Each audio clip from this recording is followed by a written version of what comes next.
আমরা দেখেছি জামাত বিএনপি এক হয়ে গেছে। অতএব মনে রাখবেন, আজকের এই বিরোধিতা যেন আমাদের গঠনতান্ত্রিক উপায়ে হয়, ভদ্রতার মধ্যে হয়, শিষ্টাচার বহির্ভূত না হয়। কারণ কি, যে কোনো সময় হাসিনা এই দেশে ঢুকতে গেলে বিএনপি জামাত এক হতে হবেই, এই কথাটা মনে রাখবেন। আপনারা যদি আওয়ামী লীগকে বন্ধু ভাবেন আর এনসিপি জামাতকে শত্রু ভাবেন, আমার মনে হয় আপনাদের 5 বছর ক্ষমতা থাকা লাগবে না। খুব স্ট্রেটলি কথাটা বললাম। কারণ কি, হাসিনাকে এই যুবকরা যারা তাড়িয়েছে, দেশ ছাড়া করেছে, এই যে আমাদের জেজিরা, তারা কিন্তু আর কাউকে তোয়াক্কা করবে না। হাসিনার মতো ডাইনিকে সরাতে পেরেছে, তাদের কনফিডেন্স লেভেল অনেক উপরে উঠে গেছে। কারণ রাষ্ট্রের মধ্যে এখনো হাসিনার ফ্যাসিজমের লোকেরা বসে আছে। বিএনপিকে ধাক্কা দিলে জোরে করে বিএনপি নড়ে চড়ে যাবে। একটা বিষয় আবারও বলছি, বিএনপির সমালোচনা আমরা অবশ্যই করব, সেটা সমালোচনার জন্য নয়, প্রয়োজনে যেটা আমাদের সমালোচনার প্রয়োজন। আবার বিএনপির উচিত হবে জামাত এনসিপিকে নিয়ে একসাথে চলা। যদি একসাথে চলতে পারে, দেশটা দাঁড়াবে, সত্যিকার অর্থে দাঁড়াবে। হাসিনা ঢুকতে পারবে না। কিন্তু হাসিনা বারবারই সুযোগ চাইছেন, নিচ্ছেন, যে করে হোক বিএনপি জামাত এনসিপির মধ্যে ভাঙন ধরাতে। আর সেই কাজটি করছে বিএনপির মূর্খ নেতারা, পাড়া মহল্লার মূর্খ নেতারা।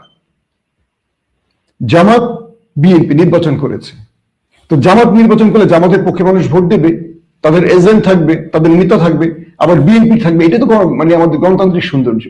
বিভিন্ন জায়গায় জামাতের উপর হামলা হচ্ছে কেন? তুই এজেন্ট দিলি কেন? তুই ভোট দিলি কেন? আচ্ছা, জামাতের যদি ভোট নাই দিবে তাহলে নির্বাচন হতো? এটা নির্বাচন হয়? এককভাবে সব ধানের শীষে ভোট দিলে নির্বাচন হতো? দল এত বড় বিজয় পেয়েছে, আপনি খুশি হবেন, আপনি বিরোধী দলের লোকদেরকে ডেকে আনবেন, তাদের বুকে জড়াবেন। দেশের মানুষ ভোট দিয়ে বিএনপিকে বিজয়ী করেছে না, আপনি শক্তি প্রদর্শন করছেন দুর্বলের উপর। 5 বছর পর যদি এই শক্তি প্রদর্শন আপনার জন্য কাল হয়ে যায়, কি করবেন বলেন? 5 বছর পর আরেকজন তো ক্ষমতা আসতে পারে, তখন তো আপনাকে উদম পিটান পেটাবে, তখন কি করবেন? তখন বলবে এই দেখো আমাদের মারছে, তাই তো? এগুলি বন্ধ করতে হবে। হাসিনার ফ্যাসিজমের বা স্বৈরাচারী রাজনীতির কালচার বন্ধ করতে হবে।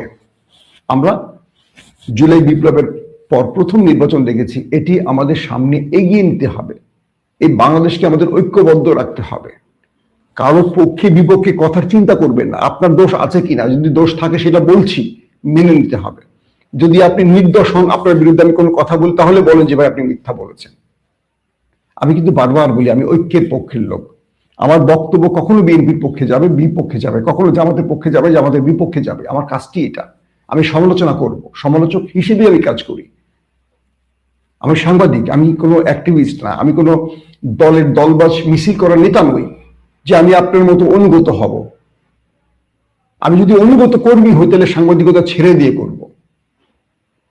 সাংবাদিকতার পরিচয় দিয়ে আমি দালালি করব, সেই ব্যক্তি আমি নই। অনেকে আমাকে বলেন ভাই আপনি তো বিএনপির পক্ষে বলছেন, আবার দালাল বলছেন। আমি তাদেরকে বলি আপনাদের পক্ষে যখন বলছি যে আমাদের ভাইরা, তখন ভালো লাগছে না? বিএনপির পক্ষে বললে খারাপ লাগে? এটা হবেন না, এটা করবেন না।